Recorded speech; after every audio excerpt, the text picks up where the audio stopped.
4.1 Introduction. According to the World Development Report 2010, a large proportion of India's population lives below the poverty line. To reduce the extent of poverty, Indian government has made a provision to supply essential goods at a reasonable price to them.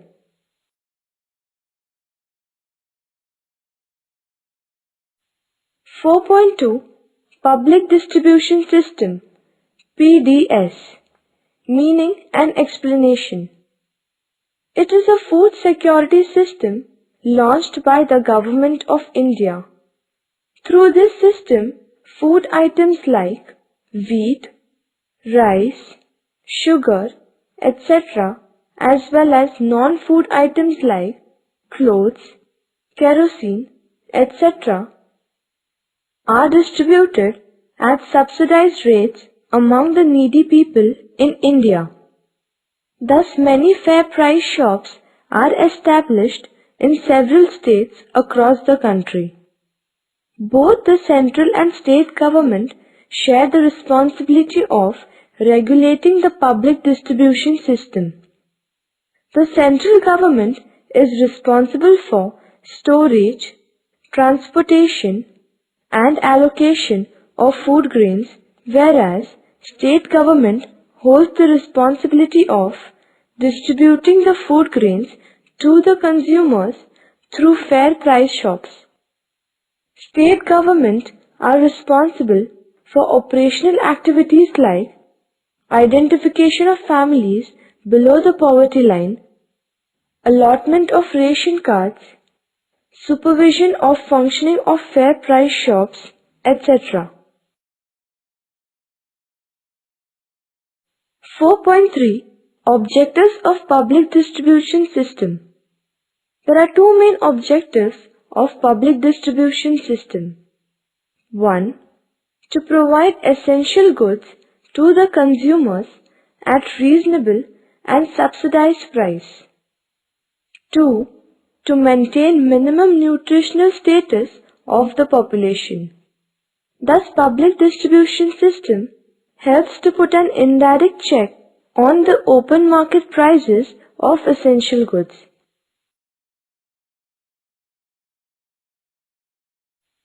.4 Progress of Public Distribution System. Public distribution system has come into existence soon after the Bengal famine in 1943. Through this system, a network of fair price shops is established to distribute food grains in the country.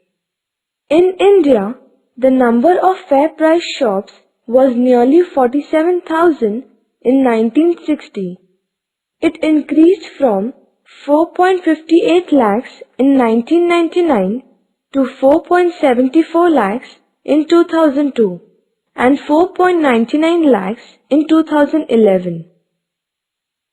The offtake from public distribution system was nearly 19 million tons of food grains in 1991 to 92, but recently it has declined. It is because the difference between the open market prices of wheat and rice and price determined by public distribution system is reduced.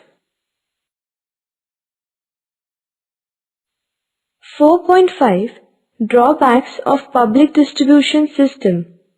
1. Limited benefits to the poor. Under PDS, food grains are provided to ration card holders only. These ration cards are issued on the basis of residential address. So seasonal migrant workers and homeless people are not able to get its benefits. 2. Regional disparities. Some regions are well developed while some are less developed. In some states, large number of families are below poverty line. But the offtake of food grain through PDS is not accordingly. Due to this regional imbalance, most of the people are deprived from the benefits of PDS. 3. Urban bias. Nearly 75% fair price shops are in the rural areas, but the offtake of food grains through PDS is more in urban areas. The transport system in villages is not as efficient as in cities. Due to this, at times, food grains, kerosene, etc.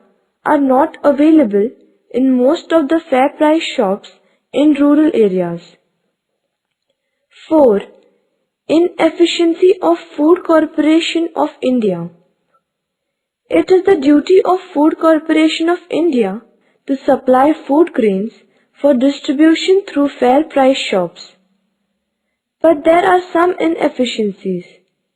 Excess stock of food grains is not stored properly.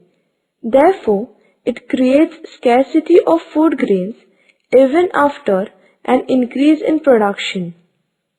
There is a pressing need to eliminate these drawbacks.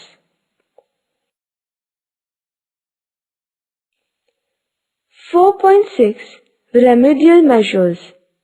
1. Food bank. It is essential to establish food banks and to modernize godowns in every state, so that food grain can be properly stored. 2. Extension of the coverage of PDS.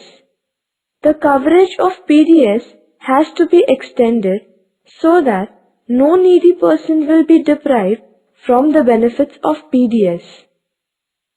3. Restructuring of PDS. It is necessary to check various malpractices in PDS. Rationing officers must visit fair price shops frequently to know their problems. It is necessary to eliminate bogus ration cards by raids of flying squads. Cost of handling goods and transport cost has to be reduced. 4.7 Consumer protection. A person who uses or consumes goods and services is called as a consumer. A consumer is defined as a person who acquires goods and services for direct use or ownership. If the consumer acquires goods for resale, then he is not considered to be a consumer. The consumer derives satisfaction from consumption of goods and services, but sometimes they are not satisfied due to malpractices followed by the seller. A. Sale of adulterated goods. B. Sale of defective goods. C. Using false weights and measures. D. Hoarding and black marketing. E. Charging more than maximum retail price. F. Misleading advertisements. The consumers have to be protected from the loss caused on account of defective goods and unsatisfactory services. Consumer protection is a legal provision to ensure the rights of the consumer. Rights and duties of a consumer. In India, the Consumer Protection Act was passed in the year 1986 and it came into force from 1st July 1987. Food adulteration. It is a process by which substandard substances are added to food items by which its quantity increases but its quality decreases is called food adulteration. Some adulterants are visible like stones, leaves, soil, etc. Consumers can remove them, whereas some adulterants are invisible. For example, milk adulterated with water or chemicals, pulses adulterated by artificial colors, etc. They are very harmful as they cannot be removed easily. They may lead to serious health problems like cancer, paralysis, diseases of skin and eyes, or even death. Food adulteration adversely affects the health of the society. It is a serious social crime. Therefore, it is a moral responsibility of all of us to restrict food adulteration for healthy and strong India.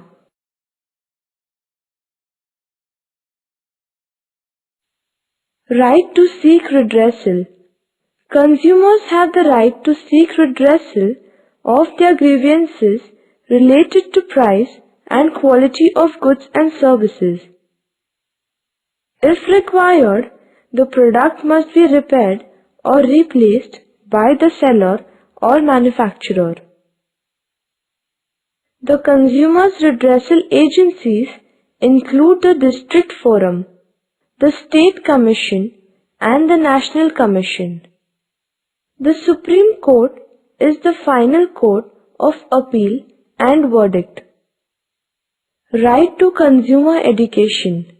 The consumers must know about the relevant laws to prevent unfair trade practices and to follow the procedure while making complaint. Right to clean environment. Everyone has the right to enjoy a pollution-free environment.